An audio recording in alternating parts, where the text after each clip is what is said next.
మనలోనే దేవుని యొక్క లక్షణాలు లేకపోతే, దేవుని యొక్క గుణగణాలు లేకపోతే, దేవుని యొక్క నడత మనలో లేకపోతే మనం దేవుడిని అన్ని జనాలు ఇంకెలా వెంబడిస్తారు? వాళ్ళు వెంబడించాలంటే మన జీవితంలో క్రీస్తు కనబడుతున్నాడా? ఆయన బోధ మనలో కనబడుతుందా? మనం క్రైస్తవులం అనేదానికి ప్రియ దేవుని బిడ్డలు యేసుక్రీస్తుల వారు ఇదొక మతాన్ని ఆయన స్థాపించలే. యేసుక్రీస్తుల వారు ఆయన ఒక మార్గము, ఆ మార్గంలో నడవమన్నాడు కానీ మతాన్ని మనల్ని స్థాపించలేదు. మనకి క్రైస్తవ మతం అనేది యేసుక్రీస్తుల వారు స్థాపించలేదు. అంతోకయలో ప్రజలు అపొస్తలుల కార్యాలు 11 అధ్యాయము 25, 26 వచనాలు అక్కడ చూసుకున్నట్టయితే మనం అక్కడ క్రైస్తవ్యాన్ని తన శిష్యులు కానీ స్థాపించలేదు, లేదా యేసుక్రీస్తుల వారు స్థాపించలేదు. అక్కడున్న జనాలు క్రీస్తును పోలి నడుచుకుంటున్న తన శిష్యులను చూసి, ఆ బోధను చూసి, వాళ్ళ యొక్క నడతను చూసి వాళ్ళు క్రైస్తవులుగా వాళ్ళే నిర్ధారణ చేసుకొని వీళ్ళు క్రీస్తుని పోలి నడుచుకుంటున్నారు కాబట్టి వీళ్ళు క్రైస్తవులు అంటారు. నన్ను చూసినప్పుడు జనాలు క్రీస్తుని పోలి నడుచుకుంటున్నారు, వీళ్ళు దేవుని బిడ్డలు, వీళ్ళు క్రైస్తవులు అనే బిరుదు మనకు వస్తుందా? అరే వీళ్ళేం క్రైస్తవులరా, వీళ్ళ ద్వారా ఏం నేర్చుకోవాలరా మనమని జనాలు మనల్ని చూసి దూరం పోతున్నారా? సమాజం ప్రియ దేవుని బిడ్డలారా, మన పట్ల ఏ ఉద్దేశం కలిగి ఉంది, మనలో నుంచి ఏం కోరుకుంటుంది, మనం ఎలా సమాజానికి కనపడాలి? మన నోరులు అదే పెద్దోళ్ళు ఏమన్నారంటే, నోరు మంచిదైతే ఊరు కూడా మంచిదే అని. ఇక్కడ మనము ఏ ఊరికి పోతున్నాము, ఊరు మంచిదా చెడ్డది అనేది కాదు.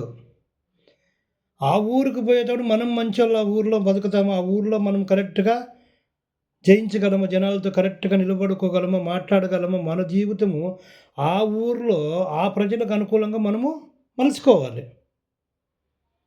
వాళ్ళు ఇష్టానుసారము మంచోళ్ళు కాదు, చెడ్డోళ్ళు అయితే మనం క్రీస్తుని పోలి మన మంచితనాన్ని అక్కడ కనపరచాలి. మనం మంచోళ్ళుగా అక్కడ కనపడాలి. మన జీవితాలు క్రీస్తుని పోలి ఉండాలి. అప్పుడు వాళ్ళు మన మంచితనాన్ని ఎలా గుర్తిస్తారంటే నీ నడత వలన, నీ నడవడకల వలన. అది కాకోకుండా మాటకి మాట, ఏటికి ఏటు, ఇంకేం మీసాలు తీయడము, తొల్లు కొట్టుకోవడము, ఛాలెంజ్లు చేసుకోవడము. ప్రియ దేవుని బిడ్డలారా, ఎక్కడైనా కానీ యేసుక్రీస్తుల వారు ఛాలెంజ్లు చేసినారా? బైబిల్ గ్రంథంలో మనం 4 సువార్తలు చూస్తే యేసుక్రీస్తుల వారు ఆయన ఎవరికీ మర్యాద ఇవ్వలేదు. అది పరిచయులకి, శాస్త్రులకి, ధర్మశాస్త్రాన్ని ఉపదేశకులుగా పిలువబడుతున్న వారికి, అనేక మంది అక్కడ పరిచయులు ఉన్నారు, సద్దకయులు ఉన్నారు, శాస్త్రులు ఉన్నారు. అనేక మంది దేవుని అంతలకు వచ్చి ఆయన్ని అనేక విధాలుగా శోధించినప్పుడు ఆయన ఎవరి మీద గలాట నోరు చేయలేదు. ఆయన వాక్యానుసారంగా ఖండించాడు, ఎవరికి భయపడలే. వాక్యానుసారంగా మీలో ఏతువు అడుగు ప్రతివానికి సాత్వికంతో మీరు సమాధానం చెప్పండి అని చెబుతుంది బైబిల్. మళ్ళీ సాత్వికం ఎక్కడిది? వాడు అంటున్నాడంటే మేము కూడా అంటాం. అరే యేసు క్రీస్తుని వాడు ఎలా పుట్టాడు? యేసుక్రీస్తు పుట్టుకకే మూలం లేదు. బైబిల్లో యేసుక్రీస్తు పుట్టినట్టుగా చూపించలేదంటే నువ్వు అక్కడ లేదు అంటున్నాను.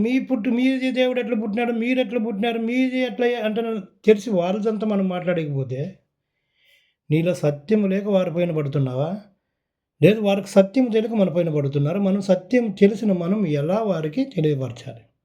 ఉదాహరణకి ఒక విషయం నేను ఈరోజు మాట్లాడుతున్నాను. పాత నిబంధనలో అబ్రహాము సహోదరుడైన లోతు ఉన్నాడు. లోతు కుమార్తెలో సదొమ గొమొర నాశనం అయిపోయినిచ్చి లోతు కుమార్తెలో సోయరులో పక్కనున్న ఒక గృహంలో, కొండ గృహంలోకి పోతారు. అక్కడ చుట్టూ వాతావరణాన్ని, ప్రాంతాలను చూసినప్పుడు అక్కడ అగ్ని గంధకాలతో కాల్వబడతాయి, మశానాలుగా మారిపోతాయి సదొమ గొమొర పట్టణాలు. వీళ్ళు మైండ్లో ఏం పెట్టుకున్నారంటే లోతు కుమార్తెలో చుట్టూ ఉంటున్న మానవ నివసించుతున్న మా సొదొమ గొమొరలో ఉంటున్న ప్రజలంతా చచ్చిపోతే ఈ ప్రపంచమే నాశనం అయిపోయింది, ఇంక లేరు మనుషులు అనుకున్నారు వాళ్ళు. ఇప్పుడు అన్ని జనాలు వచ్చి మనల్ని అడుగుతున్నారు, లోతు కుమార్తెలో లోతు చేసింది ఏంది అని.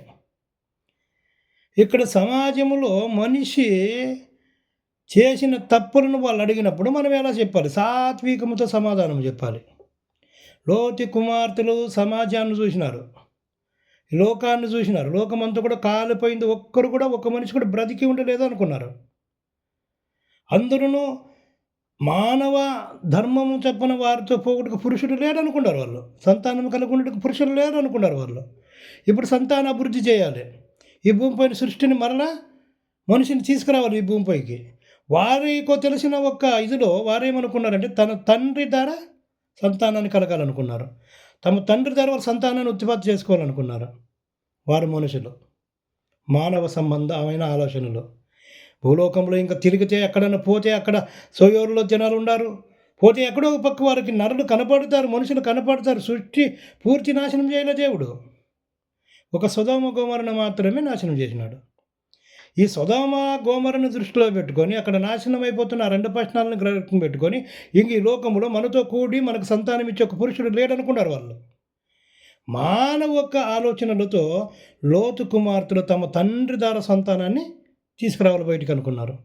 ప్రియ దేవుని బిడ్డలారా, దాన్ని ఏమన్నా దేవుడు అంగీకరించాడా? దేవుడు వాళ్ళ తరాలు ఇన్న తరాల వరకును మోయాబీలో లోతు ఒక కూతురు సంతానాన్ని నాలో కలవద్దండి, నాకు దూరంగా ఉండండి, నా ఇంచుకే రావద్దండి, వాళ్ళతో సవాసమే చేయొద్దండి అని చెప్తాడు ఇశ్రాయేలు ప్రజలకి.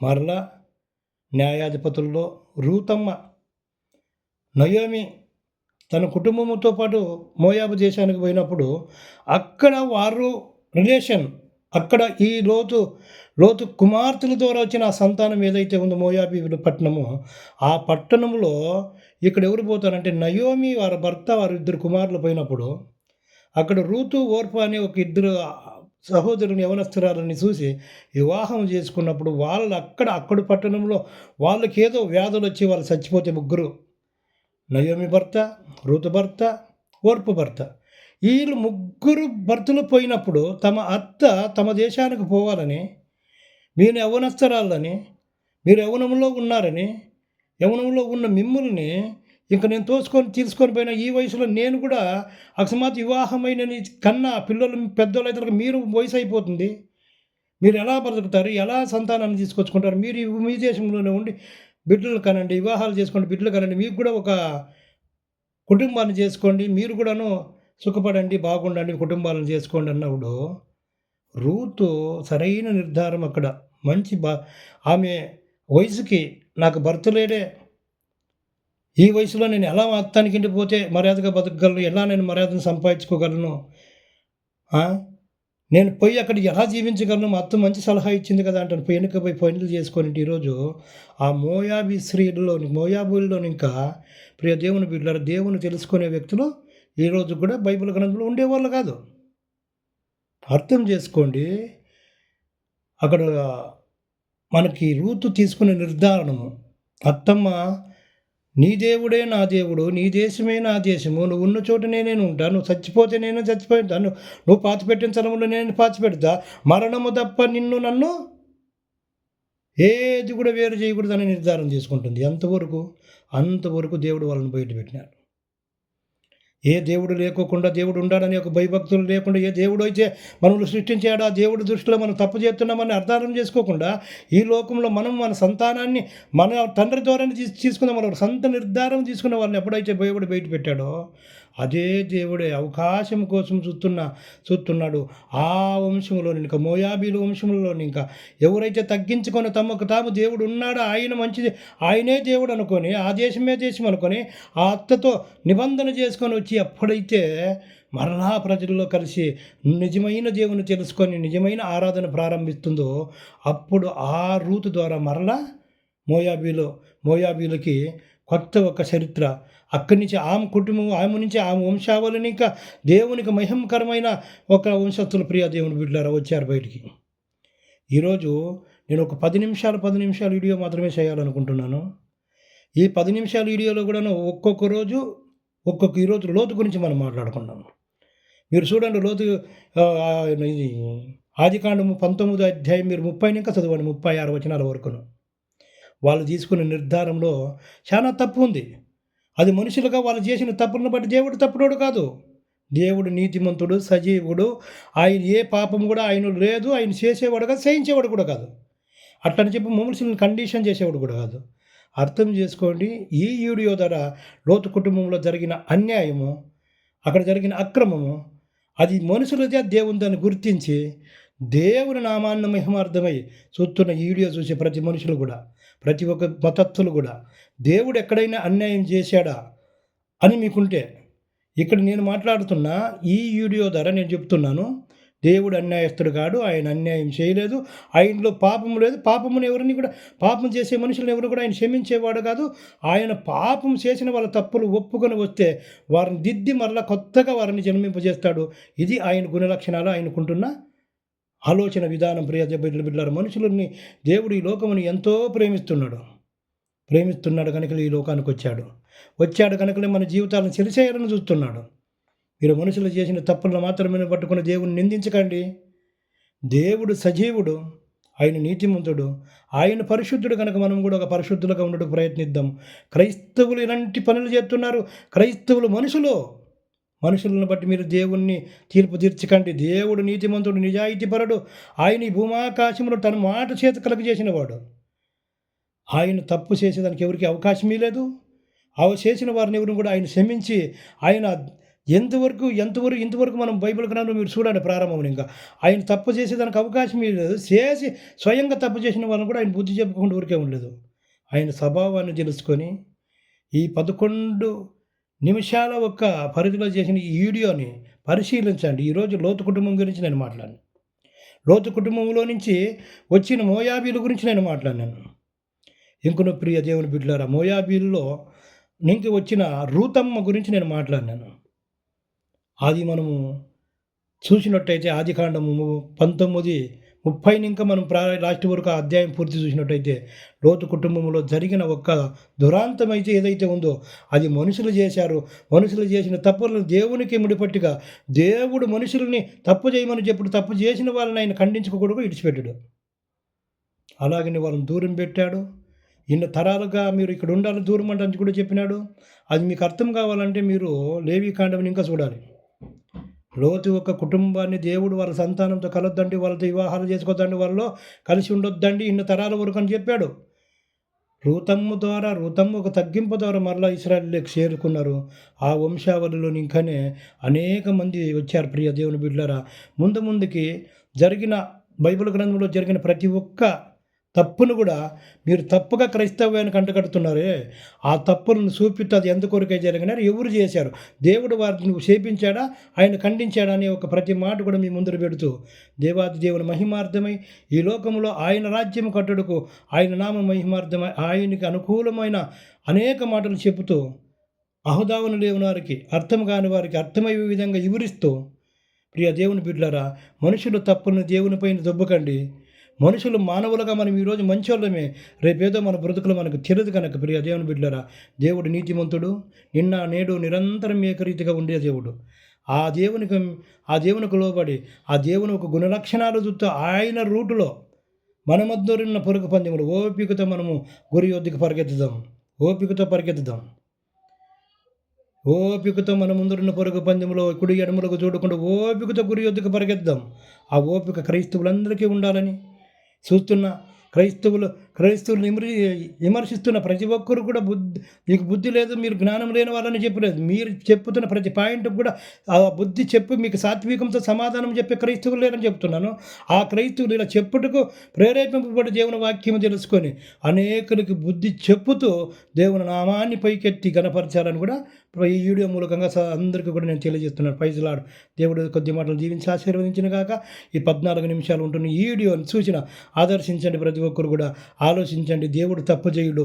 మనిషి తప్పు చేసినా మరలా ఒప్పుకొని తప్పులను ఒప్పుకొని దేవుని చేతికొచ్చి క్షమించే గుణం కలగవాడు ఆయన. దేవుడు మనుషులను నాశనాన్ని కోరుకునేవాడు కాదు, మేలు కోరుకునేవాడు కనుక మనం నాశనమే కావాలనుకుంటే ప్రియ దేవుని బిడ్డలారా, తప్పు చేసిన ప్రతి ఒక్కరిని చంపుకుంటూ పోతే ఈ సమాజంలో మనిషి అడేవాడు ఉండడు. ఆయన సంపాలనుకుంటే సెకండ్లు కాదు, నిమిషాలు కాదు, కన్నెరెప్ప పాటన ఆయన ఈ ప్రపంచాన్ని తుడిసివేయగలడు. కానీ అందరూ మారుమనసు పొంది అందరూ ఆయన రాజ్యంలో ఆయన పిల్లలు ఆయన బిడ్డలుగా ఆయన రాజ్యంలో ఉండాలని ఆయన కోరుకుంటున్నాడు. ఆయన మాటలకు విధేయులైదాము, ఆయన ప్రేమకు మనం విధేయులైదాము. ఆయన ప్రేమను ప్రియ దేవుని బిడ్డలు తునీకరించుకోకుండా ప్రతి ఒక్కరు కూడా ఆ దేవునిలో ఉంటున్న ఆ ప్రేమను అర్థం చేసుకొని ఆయన నిజమైన దేవుడిని తెలుసుకొని ఆయన సన్నిధికి, ఆయన పాద సన్నిధికి చేరుతాం. ఆయన ఎవరిని కూడా తోసివేసే దేవుడు కాదు. రండి అందరూ కూడా యేసుక్రీస్తుల వరకు పాద సన్నిధికి వచ్చి ఆయన చేసిన తప్పులు ఏదైనా ఉంటే అడగండి, సమాధానం సాత్వికంతో మీకు చెప్తాం. ఆయన బిడ్డలుగా ఆయన మాకు ఇచ్చిన ఈ కృపను బట్టి, ఆయన ఇచ్చిన ఈ మాట్లాడుకు చూపిన ఈ కృపను బట్టి ప్రియ దేవుని బిడ్డల మా ఆయుష్కాలం అంతా కూడా ఆయన కొరకు ఆయన గ్రంథంలో నుండి, బైబిల్ గ్రంథంలో నుండి ప్రతి ఒక్కదాన్ని కూడా ఎవరైతే ఈ సమాజంలో ఖండిస్తున్నారో ఆ మాటలని బలంగా ప్రేరేపింపబడి వారికి అర్థమయ్యే విధంగా బోధించాలనే ఒక ఆలోచనతోనే మేము ఈ కార్యాన్ని చేయబట్టాము. ఇది అనేక దినములు మేము ఉన్నంత వరకు, దేవుడు మాకు మా ప్రాణం ఉన్నంత వరకు, చెప్పే ఓపిక ఉన్నంత వరకు కూడా ఇలాంటి సమాజానికి తెలుపుతూ క్రీస్తు యొక్క ప్రేమని అనేక మందికి తెలిసేలాగా సువార్తలో మేము కూడా వాడబడుతూ ఆయన బిడ్డలుగా మీరందరూ బాగుండాలని, ఆయన బిడ్డగా నేను కూడా ఈ లోకంలో అందరినీ ఐక్యతతో క్రీస్తు రాజ్యాన్ని కట్టాలని క్రీస్తు కొరకు పడుతున్న ఈ సేవ, ఈ ప్రయత్నంలో చేస్తున్న ఈ ప్రయత్నంలో మీరందరూ కూడా ప్రార్థించండి. క్రైస్తవులుగా అనేక జనాలు అనజనాలు ఎవరైనా కానీ ప్రియదేవుని బిడ్డలారా మీకేమైనా డౌట్లుంటే మాకు అడగండి. ఏ దానికైనా కూడా మేము బైబిల్ గ్రంథంలో మనుషులు చేసిన తప్పులను బట్టి క్రీస్తుని నిందించకండి, శాపగ్రస్తులు కాకండి. ఈ లోకంలో క్రీస్తు ఒక్కడే దేవుడు అని ఎందుకు చెప్తున్నామంటే మేము అనుభవించాము కాబట్టి. అనుభవం మీకు రావాలంటే మీరు ఈరోజు తిట్టే వాళ్ళు మీరు నిజంగా ఆయన అర్థమైతే ఆ రోజు మరలా ఎంత పశ్చాత్తాపడతారో అది మీకు తెలుసు, నాకు తెలుసు కాబట్టి చెప్తున్నాను. మీకు అది తెలియదు కాబట్టి మీరు పశ్చాత్తాపడే రోజులు, దేవుడు మిమ్మల్ని దర్శించే రోజులు రావాలని యేసు నామములో ఈ మాటలను ముగిస్తూ మీకు వందనాలు చెల్లిస్తుంటూ ఇక నుంచి మనమందరం కూడా సాత్వికంతో సమాధానంతో విషయాలను తెలుసుకోవడానికి మీరందరూ కూడా సిద్ధ మనసు కలిగి ఉండండి. చెప్పుటకు నేను కూడా ఎప్పుడప్పుడూ నేను సాత్వికంతో మీ మనసులను తెలుసుకొని మీకు ఏది కావాలో అది చెప్పుటకు నాకు కూడా దేవుడు ఆత్మ ప్రేరేపించబడిన ద్వారా ఆ ప్రేరేపణ ద్వారా నేను కూడా మీ ముందర ప్రతి విషయాన్ని సాత్వికంతో సమాధానం చెప్పుటకు సిద్ధ మనసు కలిగి ఉంటాను. దేవుడి కొద్ది మాటలు జీవించిన కాక. ఆమేన్, ఆమేన్, ఆమేన్.